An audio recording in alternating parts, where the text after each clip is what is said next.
자, 이번에는 나경원 의원 농성 얘기해 보겠습니다. 여전히 저희가 계속해서 뭐 얘기를 했었는데 지금도 뜨겁습니다. 오늘은 이제 보수 진영, 그러니까 자유한국당 원내대표를 지낸 김성태 전 의원이 나경원 의원을 향해서 굉장히 비난을 쏟아냈는데 먼저 자료 한 번만 보시죠. 이 7일 대약밭 아래 농사 짓는 농부들 그리고 철근 메고 콘크리트 메는 그런 건설 현장 노동자들이 어디 에어컨 켜고 노동합니까? 사람들이 염치가 있어야 되는 것이지 말이에요. 아니 이 농성이라는 것은 이 처절하게 몸부림치는 그런 진정성이 있어야 되는 거예요. 그러니까 이 김성태 의원 이전에 이제 드루킹 댓글 조작 사건에 대해서 특검을 이제 요구하면서 이제 뭐 그때 당시에 노숙 그리고 단신 농성을 벌인 바 있었는데 그러니까 한마디로 말해서 나경원 의원은 진정성이 없었다 이렇게 지금 비판을 하는 겁니다. 이에 대해서 나경원 의원이 입장을 밝혔어요. 실질적으로 로텐도울에서 항해 농성은 더 이상 의미가 없다고 본다. 앞으로는 형사 절차, 사법 절차 등을 통한 투쟁 검토하겠다 이렇게 나경원 의원 밝혔는데 우선 위원님 의견 여쭤볼게요. 이제 김성태 의원이 저렇게까지 이제 강하게 비판을 했습니다. 뭐 여름에 뭐 웰빙 단신 농성부터 시작해서 진정성이 없다 이렇게 비난을 했는데 그래도 뭐 안 하는 것보다는 낫지 않을까요? 국민의힘 의원 아무것도 지금 안 하고 있는 상태에서 나경원 의원 혼자 고군분투를 한 거니까. 김성태 의원은 자녀 채용 비리로 유죄 판결 받고 그것 때문에 공천도 못 받은 전력이 있습니다. 비난할 그 자격이 없다? 그렇습니다. 그런 그 논란을 일으켜서 보수정당에 굉장히 주름살을 주고 그리고 보수정당에 그 자신이 지역구가 강서구인가 그랬죠. 그 지역민들에게 굉장히 박탈감을 안겨줬던 분인데 지금 방송에 나와서 지금 누가 누구를 욕하는 겁니까? 저러니까 국민의힘은 매일 욕을 먹는 겁니다. 저런 분이 지금 방송에 나와서 저렇게 하면 저분은 우리 당하고 관계없다고 선을 그어야 되는데 계속 저분이 마치 보수정당 소속인 것처럼 보수정당의 스피커를 대변하고 있는 것처럼 이렇게 비춰지게 해서는 곤란하죠. 저는 저분이 물론 드루킹 특검을 그 성사시킨 네. 당시 원내대표로서 단식 투쟁한 경력은 인정합니다. 하지만 지금 시기에 저렇게 나경원 의원을 비난할 만큼 자신이 도덕적으로나 그리고 뭐 여러 가지 그 당에서 있어서 역할적으로나 그렇게 할 위치에 있는지 저는 그래서 지금 국민의힘이 그 약화되지 않았나. 저는 오비들조차 네. 사실 뭐 자격 미달자가 계속 나와서 말씀을 하고 계세요. 말씀하시면 안 되죠. 지금 왜 저런 말씀을 하셔가지고 지금 평지풍파를 일으켰는지 저는 이해가 되지 않고 그래서 말할 자격이 없는 그 스피커는 끄는 게 맞다. 그 끄지 않으면 안 듣는 게 맞다. 그래서 저분이 말할 자격이 없기 때문에 저분 얘기에 의미를 둘 필요는 없다고 생각합니다. 지금 국민의힘은 지금 작은 것이라도 응원하고 작은 투쟁이라도 우리가 함께 손맞잡고 가는 것이 맞지. 그 저렇게 농성하시는 분을 갖다가 웰빙이라고 욕하면 안 되죠. 저는 저런 농성도 참 수고합니다. 수고롭다. 그래서 같이 가서 뭐 우유라도 하나 갖다 주고 뭐 빵이라도 하나 갖다 주는 그런 노력을 해야지. 지금 전부 다 저렇게 욕을 한다면 흉본다면 저는 당원으로서의 자격이 없다. 국민의힘이 욕먹는 것은 협동이 없기 때문이다. 지금 새마을 정신을 다시 그 불러서 근면 자조 협동 좀 하시기를 국민의힘 구성원들에게 간곡히 부탁드립니다. 구독자분 중에 자유민주주의 분께서 김성태 의원 날씨 좋은 5월 초에 농성했는데 무슨 에어컨 타령이 말씀하셨습니다. 저게요. 전 너무 어제 아쉽더라고요. 이 부분들이 굉장히 아쉬운데요. 나경원 의원이 로텐도홀에서 농성을 한다는 것만으로도 의미가 있어요. 로텐도홀이 위치적으로요. 기자들이 계속 왔다 갔다 하는 곳이거든요. 아, 그래요? 네. 그럼 지금 제가 하나 아쉬운 건 뭐냐면요. 2019년과 20년을 돌아보면 로텐도홀에서 우리가 패스트트랙을 막기 위해서 정말로 당번이 짜여졌어요. 당시에. 네, 국회의원들 그리고 당협위원장들까지 당번이 다 짜여지고 당대표 원내대표까지 나와서요. 거기 가부좌를 틀고 수십 명이 계속 교대로 농성을 했습니다. 자, 이거 방송에 안 나갈 수가 없어요. 결국에 우리 패스트트랙 막진 못했어요. 하지만 국민들께서 아셨어요. 아, 이 사람들이 왜 이렇게 싸우고 있구나를 알게 되는 겁니다. 그리고 이런 것들이 이어져서 조국 조국에 대한 규탄까지로 이어지고요. 그리고 조국 결국에는 잠깐 물러나고요. 네. 그리고 정권이 교체되는 겁니다. 예를 들어서 당장의 효과가 없다고 하더라도 국민들께서 이 문제가 왜 문제인지 계속 알리는 효과가 있는 거예요. 나경원 대표가 만약에 거기에 롯데온도어에서 농성을 하고 있었을 때 전 너무나 아쉬운 것이 여기에 어려운 일 아니에요. 국회의원 지금 107명 있다고요. 당협위원장까지 하면 300명이에요. 결국에는 당협위원장들까지 포함해서 이거 정말로 한 번에 40명씩 당번이라도 짜서 하루에 3시간씩 계속해서 돌린다라고 하면 기자들이 왔다 갔다 하면서 안 볼 수가 없어요. 카메라가 안 볼 수가 없어요. 이거 계속 방송 나가는 거예요. 근데 이걸 누군가가 이렇게 시작했었을 때 같이 하진 함께 하진 못할 망정 이걸 비판을 한다. 본인들은 무슨 형태로 싸우고 있나요? 뭘 위해 싸우고 있나요? 그리고 이거 방송국들도 문제가 굉장히 있는 게요. 좌우 패널 맞춘다고 해서 우파 패널이라고 부르는 거거든요. 진짜 우파를 부르세요. 그래야지 균형이 맞춰지는 거예요. 방송이. 좌파 같은 우파들을 계속 불러놓으면 4명이 앉아있는데 4명 다 좌파 패널인 거예요. 당만 우리당인 거예요. 소속만 우리당인 거예요. 근데 지금 어제도 제가 잠깐 여기 나경원 의원 응원하러 제가 그 롯데온도어를 잠깐 갔는데요. 가셨어요? 네. 그 사이에도 이현승 의원님도 와 계셨고, 그 김민전 의원도 와 있었고, 김은혜 의원도 와 있었고요. 그리고 김정재 의원도 와 있었습니다. 자, 의원들께서 와 있어서요. 잠깐 왔다 가는 게 아니라 30분, 1시간 이야기하다 가시고 그러더라고요. 자, 그러면 이렇게 개인적으로라도 응원은 못할 망정, 비난은 해서 안 되는 거죠. 거기에서 그냥 농성한 게 아니라 텐트 치고 거기에서 주무시기까지 한 거예요. 자, 그러면요. 이럴 때 내가 아쉬운 것은 우리 당에서 이거 혼자 할 일이 아니다. 다 같이 나와서 싸우자라고 했었으면 설령 김민석 국무총리 된 걸 막아내진 못하더라도 김민석이 얼마나 문제가 많은 인간인지는 국민들께 됐었죠. 알릴 수 있었을 거라는 겁니다. 그래서 이거를 정말 싸움에 대한 실효성 있는 싸움들을 고민을 해봐라라는 말씀 좀 드리고 싶습니다. 네. 대변인께 그거 여쭤볼게요. 네. 그러니까 시도를 안 하는 것보다 이제 좋다라는 거는 이제 저희도 다 알고 있는 사실인데 다만 이제 그 농성 현장에서 김민석 후보자가 방문했을 때 있잖아요. 그때는 이제 물론 이제 대놓고 싸울 수는 없겠지만 조금 그 나경원 의원과 그 옆에 있던 의원들이 이제 좀 이렇게 담화를 나눈 듯한 웃고 이제 웃으면서 왜 자료 안 냈어라고 이제 다정하게 건네는 듯한 말은 조금 아쉽지 않았나 이런 의견들도 좀 있어서 저희가 실제 어제 다뤘거든요. 네. 그런 것들도 제가 볼 때는 분위기를 어느 정도 받쳐줘야 된다고 봐요. 그러니까 예를 들어서요. 이게 진짜로 거기에서 다 피켓을 들고 규탄한다 외치고 있으면 감히 거기 올 생각이나 할까요? 할 수 있을까요? 이건 역시도 우리 당에서 먼저 조롱을 하기 때문에 그 사람이 감히 그 앞에 올 자신이 생기는 겁니다. 우리 당내에서 이걸 조롱을 하기 때문에 예를 들어서 나경원 의원이 지금 여기에서 집회를 하고 규탄 성명을 하고 있는데 이 내용이 언론에 나가야 되는데 우리 당내에서 조롱을 하니까 이 조롱하는 내용이 나가는 거 아닙니까? 네. 그러니까 지금 이런 것들도 왜 싸워야 되고 어떻게 싸워야 되는지를 알아야 되는데 지금 싸울 줄 아는 사람들이 너무 없다. 이거 지금요 2019년 20년도 어떻게든 싸웠기 때문에 정권 교체로 이어지는 겁니다. 지금처럼 싸우면요 이거 지금 민주당이 무슨 짓을 해도 몰라요 국민들이.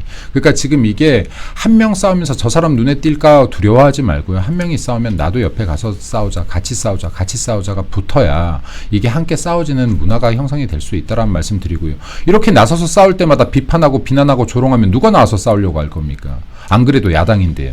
잘한다 해야지 더 잘하는 거죠. 네. 그렇죠. 알겠습니다. 네. 그래서 정말 국민의힘 싸워줘야 되고 국민의힘 지금 뭐 쇄신과 혁신 굉장히 필요하니까 정말 나서야 하는데 자, 이 얘기 한번 해보겠습니다. 안철수 국민의힘 의원이 당 혁신위원장에 내정됐죠. 안철수 의원이 어떻게 이제 그러면 국민의힘에 힘을 보탤 것인가 이렇게 또 새롭게 이제 시선들이 가고 있는데 우선 안 의원이 어제 입장을 밝혔죠. 코마 상태인 국민의힘 살려내겠다 뭐 이렇게 얘기를 밝혔는데 안철수 그 혁신위가 내놓을 혁신안의 수용 여부를 결정할 주체는 결국에 당 지도부인 비대위라서 이게 혁신이 또 가능하겠냐 뭐 이런 얘기들이 나오고 있습니다. 그러니까 왜냐하면 지금 당 지도부가 현재 뭐 TKBK 의원 위주로 이제 구성되어 있고요. 혁신위원장은 비주류 안철수 의원이기 때문에 이게 어떻게 보면 개혁을 그냥 겉으로만 하는 것이지 정말 속까지 할 수는 없다 이런 비판이 나오고 있는데 위원님 한 말씀 해주시죠. 안철수 의원이 뭐 혁신위원장이 됐는데 사실 뭐 좀 예상을 깬 것이었죠. 혁신위원장을 안 하고 전당대회에 나가서 당대표가 될 것이라고 모두가 예측을 했는데 뭐 이렇게 방향을 튼 것 보면 당에 대해서 좀 헌신을 하고 싶다 뭐 이런 그 결단이 내려진 것 같습니다. 여기에는 본인이 결단한 것도 있지만 송원석 비상대책위원장이 한 2주 동안 계속 상고 처리를 했다고 그래요. 뭐 그래서 지금 사실 원내에는 할 만한 분이 사실 별로 없어요.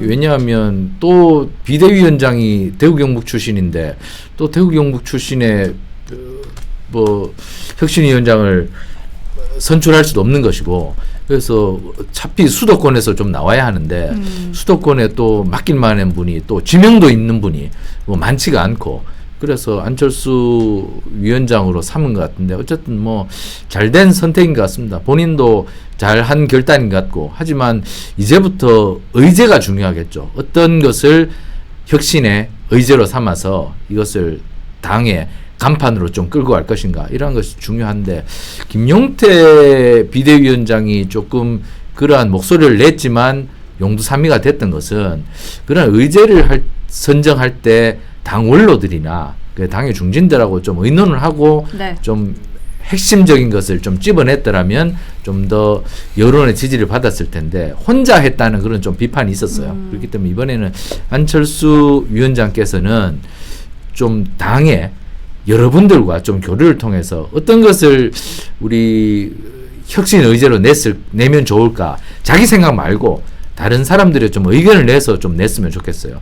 그런 측면에서 안철수 혁신위원장이 지금 가장 급선무로 해야 될 것은 의원 107명을 전원을 만나야 됩니다. 물론 시간이 없겠지만 전원을 진짜 만나서 귀를 열어야 됩니다. 그렇지 않고 자기 생각대로 자기가 뭐 컴퓨터 전문가니까 혼자 앉아가지고 컴퓨터 두드리면서 그렇게 해버리면 이게 공감을 얻기가 힘듭니다. 그렇기 때문에 107명 의원 전원을 뭐 2달이니까 2달 안에 하루에 뭐 수십 명 만날 수 있지 않습니까? 또 만난 사람 또 만나고 만난 사람 또 만나서 소통이 중요하네요. 소통을 통해서 의제를 만들면 정말 제대로 된 혁신이 될 거라고 생각합니다. 지금 안철수 의원이 물론 굉장히 좀 지혜로우시고 총명하시고 뭐 의학 박사이시고 그리고 컴퓨터 전문가인데 네. 계속해서 정치적으로 잘하지 못한 이유는 좀 소통이 부족했다는 그리고 우군이 부족하다는 안철수계가 없다는 그런 비난이 많았지 않습니까? 이번에 안철수계를 좀 많이 만드시면 혁신위원장 잘할 거라고 생각합니다. 근데 이번에도 안철수계를 못 만들고 그냥 혁신위원장만 하실 것 같으면 실패할 수밖에 없다. 이번 정말 네. 안철수 의원께서 하루에 밥을 10끼를 먹더라도 정말 많은 분들과 좀 소통하시고 그리고 그분들의 마음을 좀 담아서 혁신을 좀 하신다면 위원장 성공해서 저는 심지어 전당대회에서 선출되는 당대표보다 훨씬 정치적으로 성장할 수 있는 정치적으로 정말 보수정당의 원톱이 될 수 있는 그러한 기회가 왔다. 안철수 의원께서 좀 잘하실 수 있도록 좀 많은 분들과 좀 만나셔서 혁신의 의제를 좀 만들었으면 좋겠습니다. 대변인님 3개 여쭤볼게요. 그 첫 번째 이제 위원님께서도 말씀해 주셨지만 안철수 이제 당혁신위원장에 내정됐으니까 앞으로 국민의힘 어떻게 이제 변화할지 한 가지 말씀해 주시면 좋을 것 같고요. 두 번째는 좀 걱정이 그 홍 전 시장이 만든 지지자 소통 채널 청년의 꿈에서 한 지지자가 이제 국민의힘 정말로 생명의 불이 꺼지는 듯하다. 새로운 보수 정당에 대한 요직 요구가 커질 것으로 보인다. 풍전등화의 상황이다. 이렇게 하면서 굉장히 지금 좀 안타까운 이제 신경을 드러냈더니 여기에 이제 홍 전 시장이 대체 정당이 나올 것이다 이렇게 언급했습니다. 그래서 두 번째는 지지자의 이러한 국민의힘 좀 우려, 걱정 그리고 세 번째는 이렇게까지 홍 전 시장이 대체 정당이 나올 것이다라고 하면 이게 곧 창당 시사인 건지 이렇게 세 가지 말씀해 주시면 좋을 것 같네요. 일단 그 신당부터 얘기하면요. 여기에 대한민국에서 보수 국민의힘을 대체할 수 있는 신당은 나오기 힘들 것이다. 이건 정치 구조상 그렇습니다. 마음 같아서 신당을 외치는 분들 정말 많은데 현실화되기가 굉장히 힘들 겁니다. 왜냐하면 이거 국회의원들이 따라 나와줘야 돼요. 제가 볼 땐 이거 20-30명이 아니라요. 과반수 이상이 나와야 됩니다. 네. 근데 그걸 나올 용기 있는 의원들이 있느냐라는 질문을 던지고 싶어요. 이게 밤이당 만들어질 때 29명 나갔을 겁니다. 7명으로 찌그러져서 다시 결국에는 자유한국당으로 들어온 거거든요. 이거 몇 년 동안 밖에서 고생하다가 지금 그리고 이준석 지금 당대표 의원 네. 나가놓고 3석짜리 당이 된 거예요. 그렇죠. 지금 들어오고 싶어서 사실은 호시탐탐 기회 보고 있다라고 저는 생각합니다. 아니 그게 가능했으면 네. 우리나라 정치 자체가 양당 체제가 되지 그럼요. 않았겠죠. 불가능해요. 네. 그러니까 사실은 제가 희망 고문하고 싶지 않습니다. 그럼 여기 국민의힘 내부에서 개혁을 해야 돼요. 여기에서 사람을 바꿔야 됩니다. 사람을 바꿔야 개혁이 되는 거고요. 지금 국민의힘으로 당명 바꾼 지 얼마 안 됐죠. 이 사이에 지금 혁신위가 3번 있었습니다. 최재형 혁신위, 이뇨한 혁신위, 지금 이제 안철수 혁신위가 되는 거고요. 국민의힘 국민의힘 전신까지 하면 제가 정확히 모르겠는데 기억이 안 나는데 19번인가 21번 혁신위가 있었을 거예요. 네. 그리고 제가 여기에 최재형 혁신위의 혁신위원으로 들어갔었습니다. 혁신위가 어떻게 운영되는지 압니다. 혁신이 100번 해도 혁신 안 일어납니다. 네, 혁신위요 이때까지 했던 것들이요 20년 전 거, 10년 전 거, 15년 전 거요 너무 훌륭한 안건이 이미 다 나와 있어요. 전 이걸 다 봤거든요. 너무나 훌륭한 의제들이 이미 다 다뤄졌습니다. 실천하지 못했을 뿐입니다. 그리고 제가 하나 더 말씀드리고 싶은 것은요. 대다수의 혁신위가 만들어질 때 뭔가 이미 원하는 것으로 방향을 정해놓고 이 방향을 만들기 위한 혁신위들이 생기거든요. 네. 그럼 이 혁신위 회의가요. 굉장히 생산적이지 못해요. 정말 긴 시간 회의하면서 정말 생산적인 회의가 이루어지지 않습니다. 제가 명확하게 드리고 싶은 말씀은 지금 이 시점에 혁신위가 맞는 것인지도 모르겠어요. 아직 이게 선출된 당대표를 통해서 전 혁신이 돼야지 맞다라고 보는데 지금 부득이 혁신이 급하다라고 하면 문제를 명확하게 짚어야 해결 방법이 나온다. 지금 혁신위가 항상 가동될 때마다요. 문제가 뭔지 모르고 인풋이 잘못되면 아웃풋이 잘못돼요. 문제인식이 잘못되면 해결법도 당겨 나가는 거예요. 문제인식부터 해라. 예를 들어서요. 지금 다 바꿔야 됩니다. 다 바꿔야 됩니다. 이거 당원들 여론 들어봤느냐. 예를 들어서 지금 당원들이 탄핵에 대해서 어떻게 생각하는지, 지금 이 지도부의 구성에 대해서 어떻게 생각하는지, 그리고 지금 당이 정말로 바뀌어야 될 게 어떤 부분이라고 생각하는지 당원들 여론조사라도 한번 해봤냐. 당원 이거 전수조사해도요 2천만 원뿐이 안 들어요. 2천만 원이면 충분해요. 예. 결국에 그것도 소통이네요. 그럼요. 이게 소통이에요. 그리고 진짜로 어떤 것 때문에 문제가 있어서 대선에 진 것 같은지 이거 몇 명이서 모여서 하면 내피셜인 거예요. 여기에서 지금 혁신위원들 한 13명, 14명 모여가지고요. 이것 때문에 대선 진 것 같지, 저게 문제인 것 같지, 이게 문제인 것 같지, 얘네가 잘못한 것 같지 하면 내피셜이 모여서 인풋이 되는 거예요. 아웃풋이 어떻게 제대로 나갑니까? 자, 자기들 생각이 아니라 진짜로 당원들의 생각, 진짜 여론 이런 것들을 모아서 혁신이 시작돼야 된다라는 말씀드립니다. 본인들의 생각이 곧 국민의 뜻이다라고 한다 그러면 이건 민주당 이재명과 다를 바가 없다. 그럼 제대로 된 혁신안이 나올 수가 없다라는 말씀을 드려요. 그리고 국민의힘 지금 보수정당이 수많은 혁신위를 꾸리고 수많은 비대위를 꾸렸음에도 불구하고 맨날 제자리이고 맨날 후퇴하고 있는 이유는 인풋을 자기 마음대로 했기 때문이다. 네. 아웃풋이 절대 마음대로 나올 수 없다. 문제 인식부터 객관화해라. 주관화시키지 마라라는 말씀드리고 싶습니다. 그럼 네.